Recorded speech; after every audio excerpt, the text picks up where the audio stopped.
Hello all, welcome to the air pollution lecture series. Here we discuss about the effects of air pollution.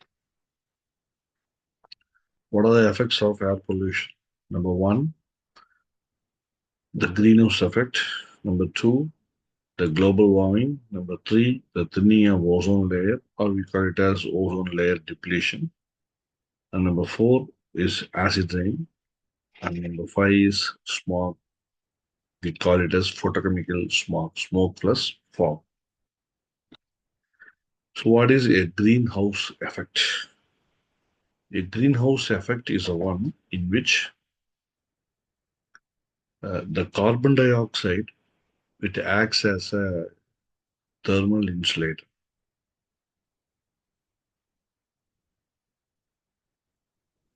where in which the carbon dioxide is surround the atmosphere like a glass, and the incoming solar radiation is a short wavelength radiation, and this incoming solar radiation, when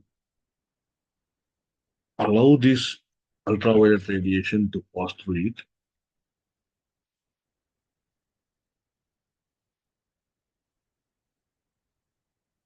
the carbon dioxide, it allows the ultraviolet radiation to pass through it. And when it falls on the Earth's surface, it gets reflected and it will change into a long wavelength radiation. So it becomes a long wavelength. The long wavelength is not being allowed by the carbon dioxide, it again reflected back. So the incoming solar radiation and the outgoing solar radiation again reflects back, and all these things put together, which increases the temperature of the Earth, so which called a greenhouse effect. Why this is called as greenhouse effect? Because in foreign countries, particularly in Norway, Finland, etc., the temperature is very low. The possibility of growing the green plants in the ground is very, very difficult. So in those countries, what they did is they actually build a house with the glass. The glass works as the same principle. It allows the short sunlight with short wavelength inside it, and when it reflects back, it will not allow. Again, reflects into the room. When this radiation inside the glass increases the temperature of the glass house, and which in turn helps for the growth of green plants inside it. So it is called as greenhouse effect.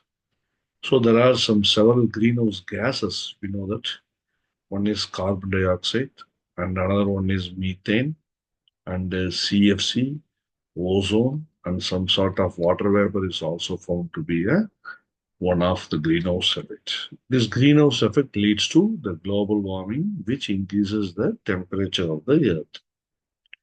And there is a thinning of ozone layer, that is ozone layer depletion. We know that ozone is a triatomic molecule O3. When this O2 and O combine to form an O3 and the reversible reaction takes place. When the CFCs are coming out from the refrigerator and some of the things which we are using, will chlorofluorocarbon will take away the atomic oxygen, leads to the depletion of ozone.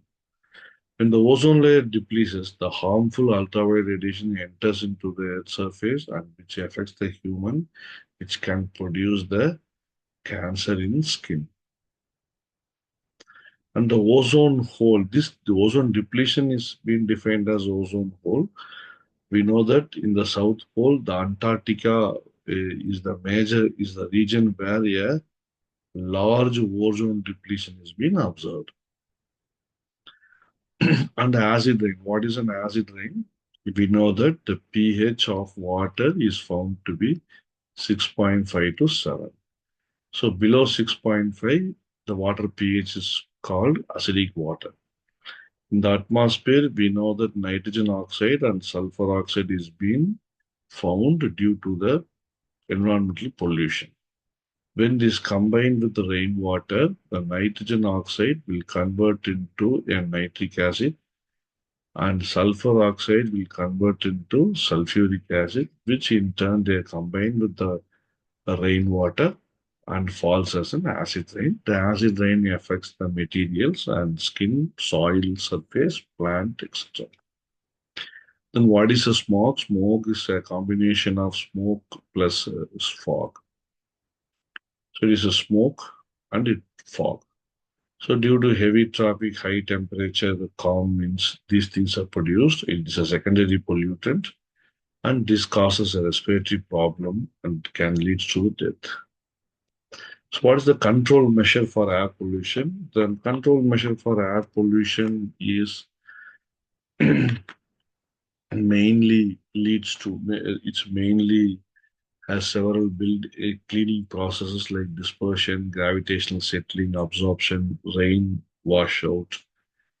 And what can we do is reduce the number of private vehicles on the road. Public transport system can be efficient. It can be used, and they encourage people to walk and use bicycles.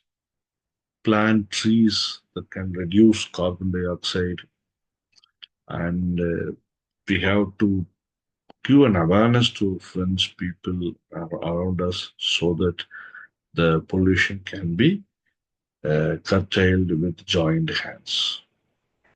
Thank you.